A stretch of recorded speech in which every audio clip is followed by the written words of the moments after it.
അസ്സലാമു അലൈക്കും വറഹ്മത്തുള്ളാഹി വബറകാതുഹു. ബഹുമാന്യരായ അധ്യക്ഷരെ, ഉസ്താദുമാരെ, പ്രിയപ്പെട്ട വിദ്യാർത്ഥി സുഹൃത്തുക്കളെ, മനുഷ്യരെ ഉന്നതരാക്കുന്ന ഏറ്റവും വലിയ കാര്യമാണ് ഇൽമ്.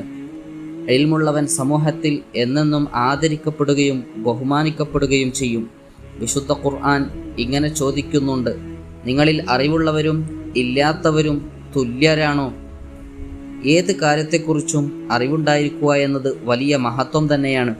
ആദം നബി അലൈഹി സ്വലാത്തു വസ്സലാമിനെ സൃഷ്ടിച്ച അള്ളാഹു അദ്ദേഹത്തിന് സർവ്വ വസ്തുക്കളുടെയും പേരുകൾ പഠിപ്പിച്ചു കൊടുത്തെന്ന് വിശുദ്ധ ഖുർആൻ വ്യക്തമായി സൂചിപ്പിക്കുന്നുണ്ട്. ഇസ്ലാമിൻ്റെ പ്രബോധനവുമായി വന്ന എല്ലാ പ്രവാചകന്മാരും നല്ല അറിവുള്ളവരായിരുന്നു. അറിവുള്ളവർ സമൂഹത്തിൽ ഏറെ ആദരിക്കപ്പെടുന്നത് നാം ഇന്ന് നിത്യജീവിതത്തിൽ നാം കണ്ടുകൊണ്ടിരിക്കുന്നു. ഒരു പണ്ഡിതനും ഒരു സാധാരണക്കാരനും യാത്ര ചെയ്യുന്നുവെന്ന് സങ്കല്പിക്കുക. വഴിയിൽ പണ്ഡിതൻ്റെ കൈപിടിക്കാനും വിശേഷങ്ങൾ തിരക്കാനും ആളുകൾ തിരക്കുകൂട്ടുന്നത് നമുക്ക് കാണാം. അറിവില്ലാത്ത ആളെ ആരും പരിഗണിക്കുന്നതായി കാണില്ല. അറിവുള്ളവർ മരണപ്പെട്ടാലും അവരെക്കുറിച്ച് പറയാൻ ധാരാളം ആളുകളുണ്ടാകും. അറിവില്ലാത്തവൻ മരണപ്പെടുന്നതോടെ അവനെ ആളുകൾ മറന്നുപോകും. എന്തെങ്കിലും എങ്ങനെയെങ്കിലും പഠിച്ചതുകൊണ്ട് അറിവുണ്ടാകണമെന്നില്ല. അതിന് ചില മര്യാദകളൊക്കെ നാം പാലിക്കേണ്ടതുണ്ട്. കാര്യഗൗരവത്തോടെ കൂടി നാം പഠിക്കണം.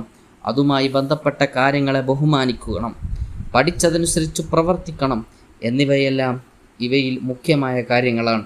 അത്തരത്തിലുള്ള അറിവിനെ ഇന്ന് നമുക്ക് സ്ഥാനം ലഭിക്കുകയുള്ളൂ. ഞാനൊരു കാര്യം ഉണർത്തി എൻ്റെ വാക്കുകൾ അവസാനിപ്പിക്കുകയാണ്. നാമൊക്കെ കുട്ടികളാണ്. പഠിച്ചു വളരേണ്ട കാലമാണിപ്പോൾ. അവസരങ്ങൾ ധാരാളമുണ്ടായിട്ടും നാം അതൊന്നും ഉപയോഗപ്പെടുത്തുന്നില്ല. പലരും ആർക്കോ വേണ്ടി പഠിക്കുകയാണ്.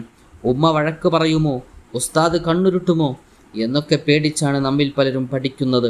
ഇതുകൊണ്ട് നമുക്കൊരിക്കലും പുരോഗതിയുണ്ടാവില്ല. ഇൽമ് പഠിക്കുന്ന നാം ഓരോരുത്തരും നമ്മുടെ നിയ്യത്ത് നന്നാക്കണം. എന്താണ് നമ്മുടെ നിയ്യത്ത് വെക്കേണ്ടത്?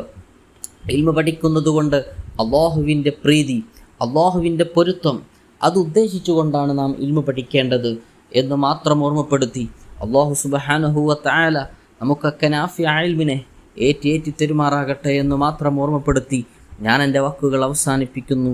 വആഖിറു ദഅവാനാ അൽഹംദുലില്ലാഹി റബ്ബിൽ ആലമീൻ. അസ്സലാമു അലൈക്കും വറഹ്മത്തുള്ളാഹി വബറകാതുഹു.